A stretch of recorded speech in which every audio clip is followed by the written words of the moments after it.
So for anybody who's just joining, this is Derek Murphy of Creativity, and I'm speaking with Kayla Curry, who has been working as an author assistant and learned so much working with authors that she's started to publish her own fiction and use all these new skills that she's developed to market and sell her books, which is pretty exciting, especially because one of the number one things authors complain about is that they don't have time to do everything and to do the marketing and to do the writing, and they really want someone else to just do it all for them. The problem with hiring an assistant is that you have to know what to do to tell them what to do. So if you're an inexperienced author, hiring someone doesn't really work unless you know exactly what you can do with them. And then you usually have to make like a very specific agenda or to-do list explaining what they need to do, which takes up a lot of time, which is why most authors just never have this relationship take off. And it can be really beneficial once you get it working. But that's a difficult feat to accomplish. So that's why I have an expert here to tell us more. Can you just start by introducing yourself and then how you got into being an author assistant? Sure. Well, I started back in 2012. I had left my job as a front desk clerk at a hotel, and I wanted to spend more time with my kids, but I also wanted to bring in money. So I decided to, I actually started out on Fiverr.com, which is where you can put up gigs and get paid $5 for them. And I tried to keep it, small things. And then from there, I branched out from Fiverr, and I got clients off the site, and then eventually I landed my dream client, who was an author that I knew through Twitter and through a couple different promotions that we've done together.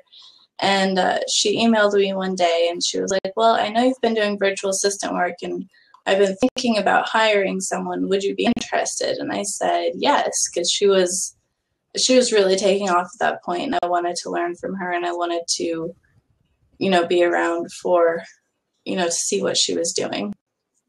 And from there, I had a couple clients on the side, and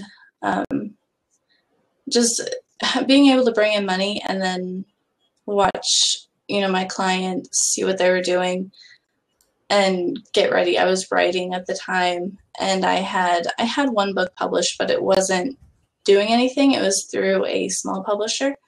And they didn't really help me out very much, and I didn't know what I was doing. So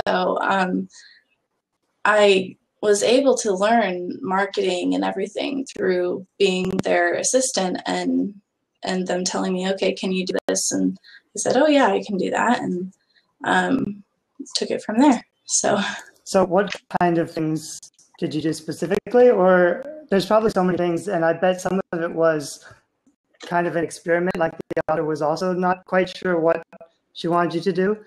What things together did you find out were the most effective or the most advantageous to have you working on?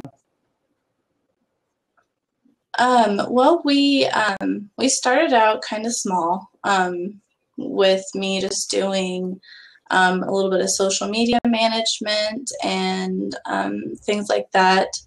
I would post to her profiles for her. She would tell me what she wanted to post, and eventually she would just hand it all over to me, and I would come up with what we needed to post. And so we grew from there as far as social media. And then I also managed her blog tours, which blog tours have actually kind of gone down in effectiveness, but I also did, I have a little list here. I did some website updates. When I started working for her, I did not know anything about WordPress, and now I'm like a WordPress master. So it was so nice to learn from her. She would say, "Well, can you do this?" And I'm like, "Well, I'm not really sure how." And then she would walk me through it one time, and then I would get it, and I would be able to do it for her the rest of the time. So that's kind of how we started out. And she would, teach me all these things that she already knew. And it got to the point where, we started out small, And then I kind of took over everything but her writing. So I did like publishing stuff. I set up her books on Amazon. I did email marketing for her. I wrote blog posts, or set them up, like promotional blog posts. I did reports and research and, basically anything that you can hand over to someone, you can. I would suggest doing it in step by step. Like start small, then get bigger as you trust and know them better. So when you first hire someone, I would say start out with social media posting and go from there. And when you were this busy doing kind of all this stuff, about how many hours do you think you were working? Actually, I only worked 10 hours a week for her. So it was so nice because I was making more. I worked 16 hours at the hotel, 16 hours a week at the hotel. And I worked 10 hours a week for her, and I was actually making more money doing the 10 hours a week for her than I was at the hotel. So it was really nice to only have to work 10 hours a week, and we got everything done. We did so many promotions and things, and it really worked out well. Can I ask how much she was paying you for those 10 hours, or range? I would say between. We had kind of a different system set up. So what do you recommend if an author is going to hire someone? Well, there's a few different ways. You can either pay hourly, or if you are already doing sales, you can do commission. So for every book you sell, they get a percentage. And as long as that percentage adds up to a good hourly wage, then you're good. So we kind of did I did a combination of those, so it worked. And how many books does she have? She has 5 novels out right now, I think, and 1 novella. I was going to say, someone else asked recently about a lot of authors want to do a commission basis, but they aren't selling any books, so they won't really find anybody who's willing to work with them if they can't make any money. And that's pretty hard. Like if an author was to approach you and say, hey, will you work for free until I make it big? That's not a very attractive offer. Yeah, exactly. I would say start out hourly, and then, once you get into the commission, range, then you can definitely switch over. And I mean, you can start, there's virtual assistants out there that only charge like $10 an hour. That's where I started out. I only charged $10 an hour. And I ended at $15 an hour, which I probably should have charged more, but I'm just one of those people. So. Yeah, I think 10 is a good starting for someone in the West, someone who's really easy to. You can get someone cheaper maybe in the Philippines, but there's going to be communication barriers, and there's a lot of other factors. 10 is kind of a good safe bet. And then the more experience. Plus, it's easy to calculate how much you got to pay them with the $10. So it makes everything a lot easier if you start out there.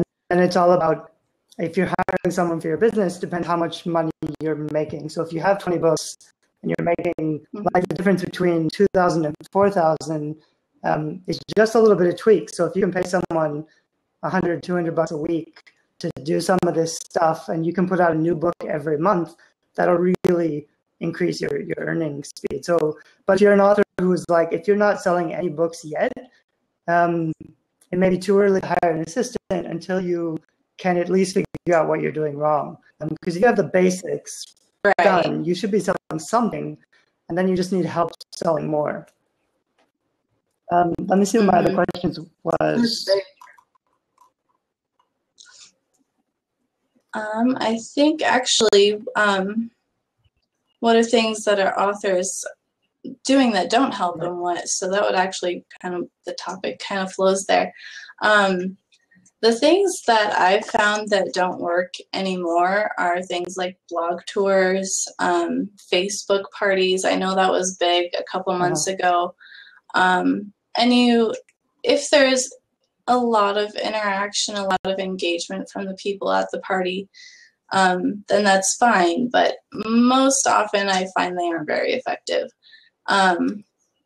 Also, Facebook pages. It's good to have one, but it's not worthwhile to keep posting to your page because Facebook doesn't give you that organic reach that they used to.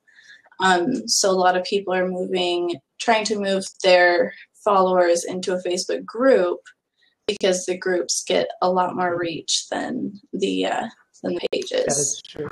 I've also found a lot of authors, they just post their links on Twitter all over the place, and that doesn't get them anywhere either. It's okay to post a couple links here and there, but I feel like Twitter is kind of like a big room and everybody's shouting, but nobody's listening. So I found that Twitter has become less and less effective. As for things that do work, I found that the perma-free strategy really works. I don't know if you're familiar with that, but when you make the first book in a series free and you kind of use that as a jumping off point for people to get hooked on your books and then buy all the rest of them in the series, which is a strategy that I'm doing right now with my books. And then another strategy that's come up is offering a free book. Excuse me, I'm trying to get over a cold, so my voice is a little crackly today. Is offering a free book as an opt-in to your email list, and getting them to know you through your email list, setting up great automation emails so that when they opt in for that free book, then you introduce yourself, you get to know them, tell them about your books, and maybe email number 3 is the first time you offer a paid book and say, hey, this book is only $2.99, go run and grab it or whatever. I found that to be pretty effective as well. So those are the 2 strategies I'm using right now. And then I'm also getting into Instagram and Periscope, which is live video. I'm not sure exactly what I'm going to do for as an author on there, but I've heard a lot of good things on Periscope. Yeah, it's good. Video is great just for building a relationship with readers. The hard part is getting readers interested in watching your videos. That's the same no matter what you're doing. You have to, and that's why perma-free works so well, is you have to make them read sample of your book first to become fans. And if you're you're trying to use the video to get them to buy your book so that they'll become fans, that's too slow because they don't care about your video unless they read your books. So putting your book out for free is right. I actually and the other difficulty is perma-free doesn't work unless you have enough books that you're making a profit on some later books. Right. And that's kind of this thing where, again, you need the author assistant, because if you have someone who's doing a lot of this stuff for you, you can be producing more books, and you really need a bunch of books before you can be doing effective marketing. I was going to comment some of the stuff you mentioned that doesn't work anymore. It's kind of the reason it doesn't work is that it's become a productivized service, which means blog tours were a great idea. If you still do the research and you find 25 blogs and you give them unique content that they share with their actual fans, that still works really well. What doesn't work is a lot of blogs, you just pay for a service. You pay $50 for a service, and they just put the same exact content on 25 blogs. Those blogs are just putting out a ton of content without doing any kind of interaction with their fans. It's just a saturation, and the stuff that's automated doesn't work anymore, which is why you need someone to be doing this for real. Because if you're just paying a service to kind of blast it out there, that's what's not going to work anymore. And even with the Facebook parties, they work if you get 25 authors who have real fans, and those authors get their fans to come to the party. But if you're doing a party with 25 authors with no fans, then nobody's going to show up to your party except that authors, and that's the danger. It's all these little things, like the idea still works, but you've got to do it well, and you have to do it authentically. You can't just kind of blast it out there. Right. So I was going to talk. Yeah, that's one of the main I was going to things. ask about What was that? now that you've had experience working with an author, I want to know more about that relationship. What's really exciting to do together, and what are some things that are really frustrating or difficult when you're working together as an assistant for an author? I lucked out really well because me and my main client, we got along like so incredibly well. I don't think we ever had any problems with each other. And I bowed out because I want to step away from the assistant thing, and she was totally fine with that. You know, she's like cheering me on. She's like, "Yeah, you can do this," you know, we still keep in touch and talk and stuff. And we both cheer each other on, and that's the wonderful thing. And we had amazing communication during the time that we were working together. And part of that is Slack, slack.com. It's like an app for talking with your team. We love it because you can add attachments and stuff. So like if she's like, hey, can you come up with a social media image and send it to me? And I'd be like, yeah. And I would, you know, come up with one on Canva and then send it over to her through Slack. And she'd be like, yeah, I love that. And then, you know, we'd go on, and it cuts down on email, and it made us really connect better and be able to communicate whenever we wanted. So Slack is wonderful. It's a great tip for working with a virtual assistant. Because otherwise you just get 20 emails back and forth that take up a lot of time. I've seen a lot of people using when we first started out, Sorry, go ahead. What was that? Oh, when we first started out, we had so many emails back and forth, and it got really hard to keep track of it. So that's when I found Slack, and I told her about it, and she was like, yeah, that's perfect. That'll solve our problems. So I've seen some people using Slack as a kind of private membership community, which is something I might do in the future, because otherwise, like I have courses, but when people want to ask me questions, I don't want to get emails from all the students asking questions, and even a Facebook group can get really messy. So I might use Slack in the future. I haven't really used it for. Yeah, that'd be a great use for it, because you can do different channels. Right. Like each channel is a different topic. Like we had like website and marketing and advertising, and so if you have a question about a certain topic, you can type it in there, and it's really cool. It's a great app. So, and you can get it for your computer, your cell phone, I think tablets too. So you can install it wherever. And you all mentioned Canva. Are there other tools that you found that you were using a lot?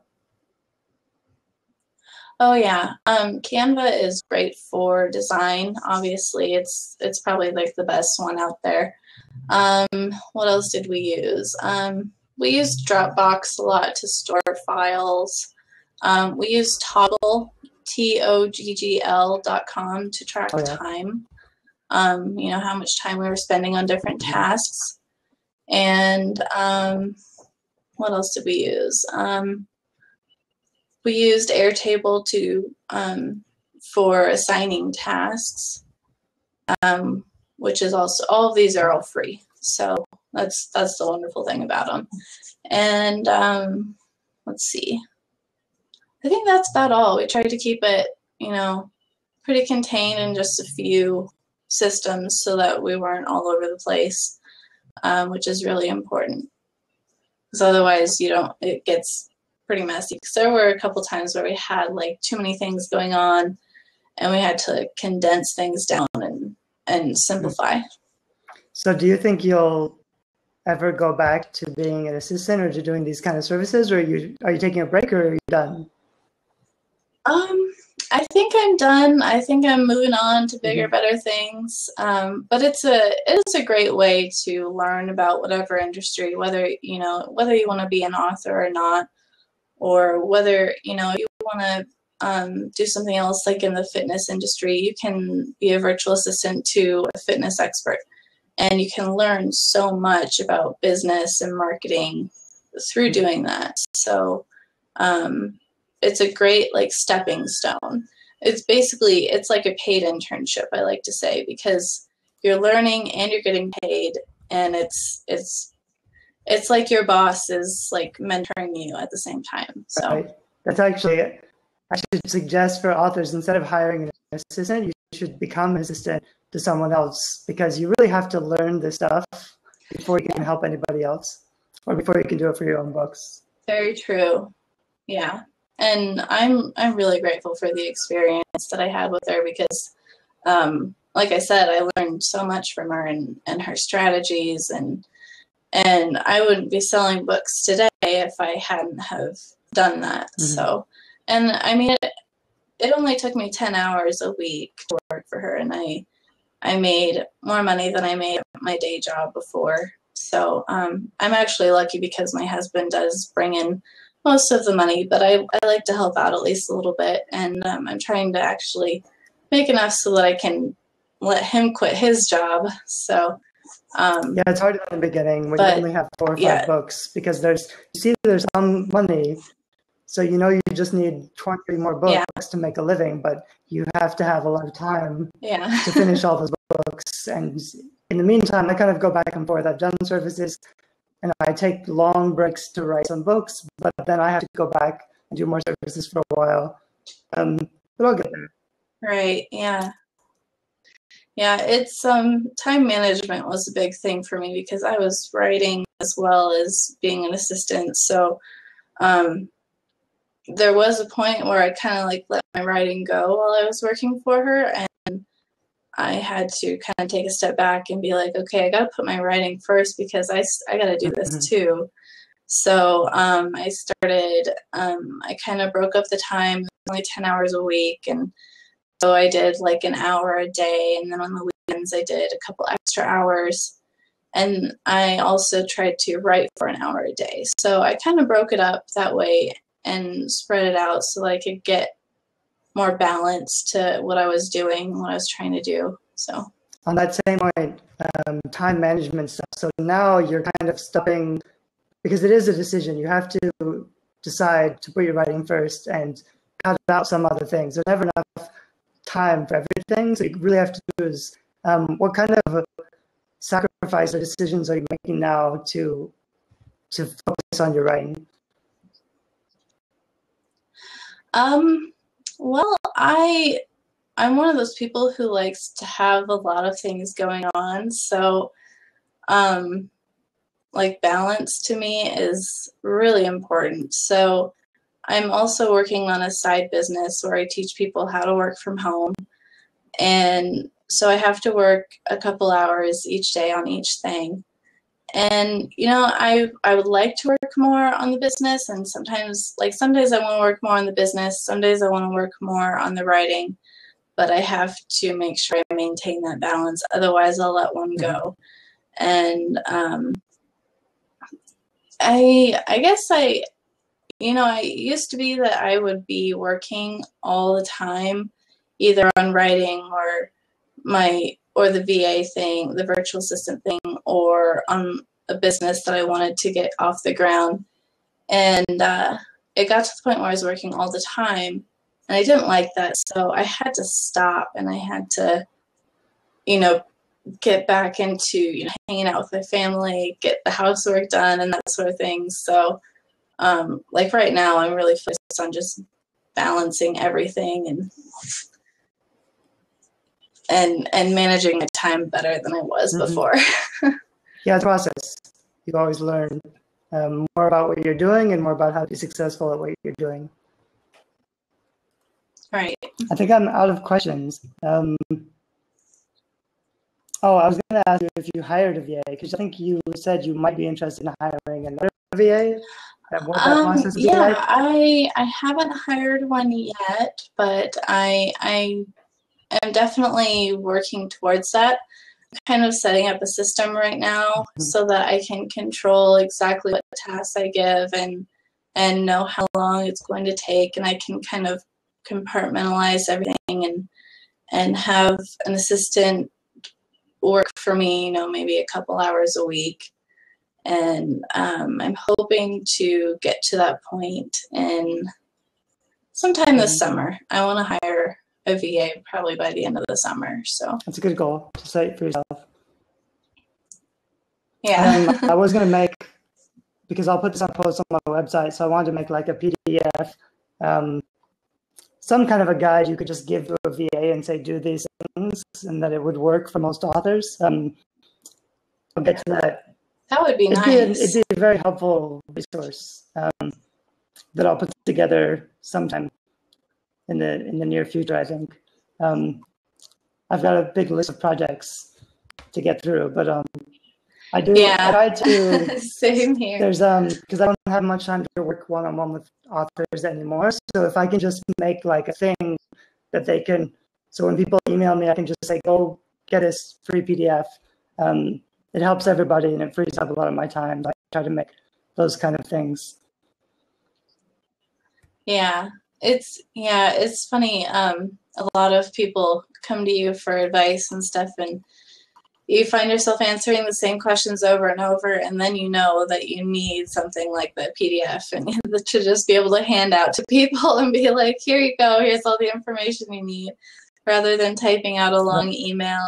And I feel bad if I get emails and I don't respond with a long, like, this is how you need to do things. I feel bad, but I'm at the point where I'm not doing anything in my life because my whole life is responding to emails and repeating myself. So I really need to cut out everything else so I can get back to building things like my books or my businesses or whatever.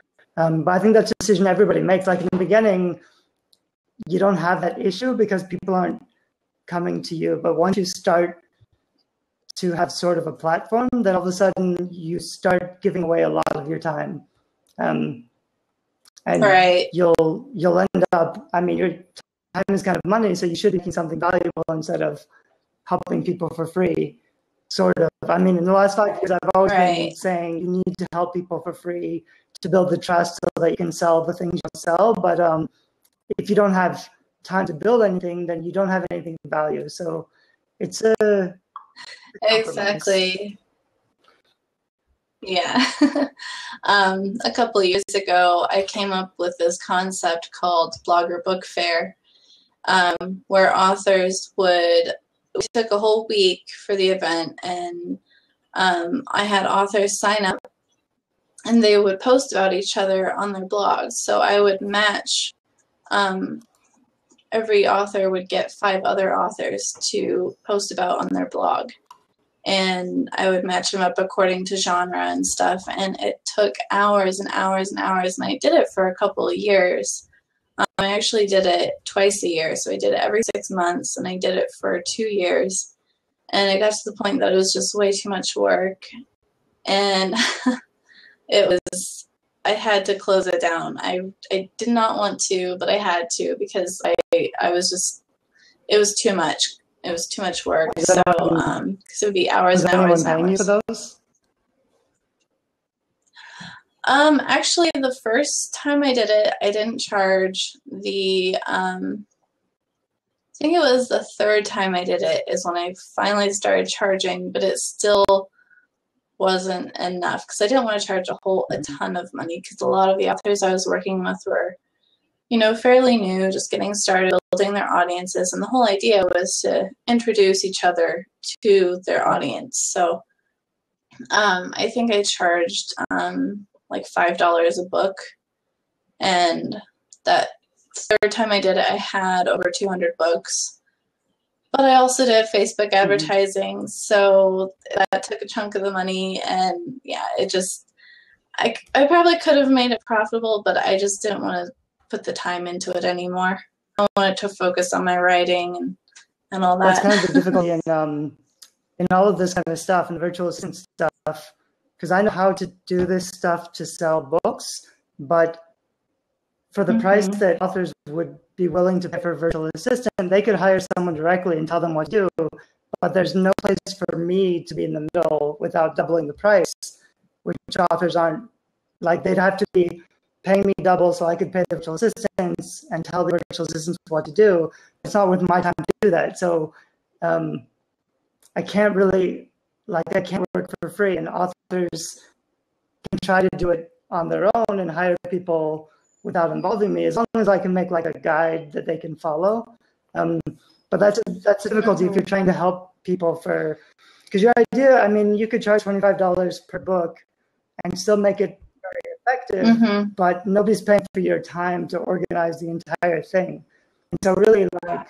Yeah, and it got to be a huge event, 200 books, and I had the website, and I would have, each book would have their own little section, and we'd have like a directory, and that took a lot of like putting in links and making sure that I had the cover from everybody. And I tried to make it as easy as possible, but you still had authors that were like, oh, I don't know what I'm doing, and wouldn't send their book cover, and it's like, I need this stuff so I can make this happen.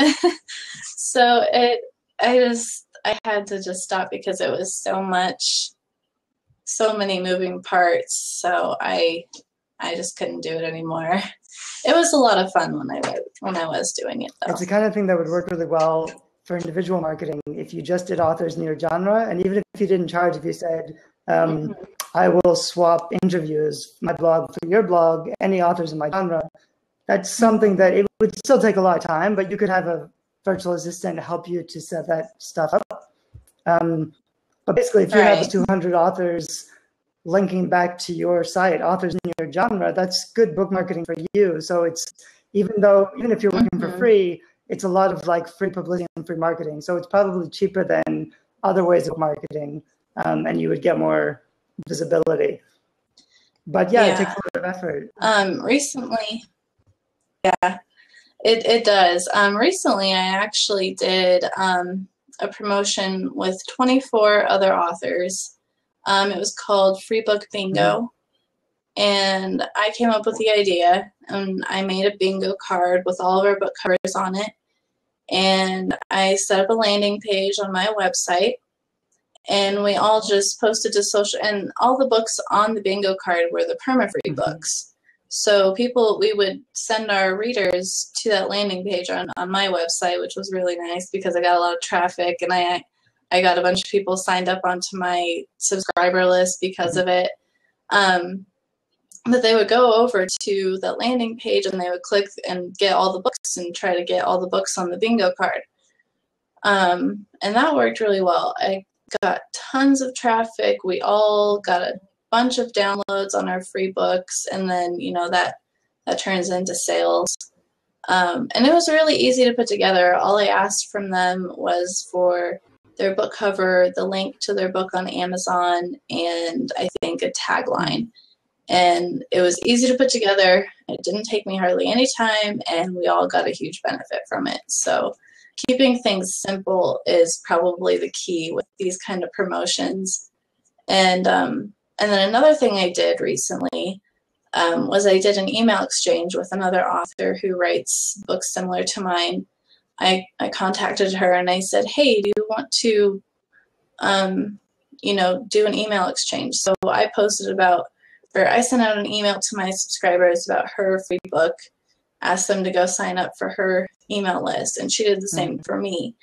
And we each ended up getting like 60 new subscribers because of it. So it was nice. It's basically what people with courses do for webinars. They just every week they'll do a webinar with somebody else who's promoting them to their platform, and they'll split the profits. It's the kind of thing. It's a great idea. Yeah. But like all this stuff is stuff you really have to manage yourself. You have to be the person with the idea to get all the links back. Like the benefits go to the person who created the thing.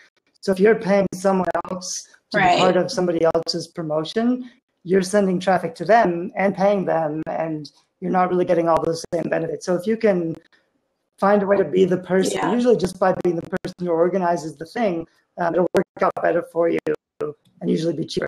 But both of those are really good ideas. You wanted kind of...